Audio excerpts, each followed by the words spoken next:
Can you imagine that new creation that is coming? It's not going to be totally foreign to us because we get pieces of it here on this earth, especially when we come together in unity and worship and serve God and God's people in this world.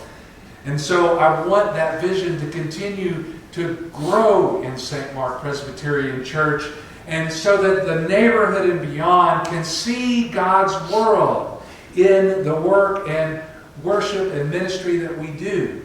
And in you, each personally, that your life may reflect God's future heaven in the way you treat your neighbor. And now, may the grace of our Lord Jesus Christ and the love of God and the fellowship of the Holy Spirit be with us all. And let all God's children say, Amen.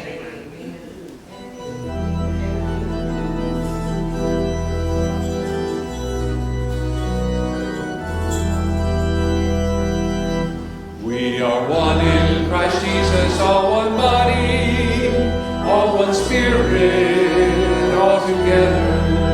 Somos uno in Cristo, somos uno,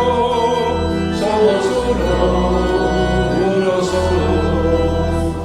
We are one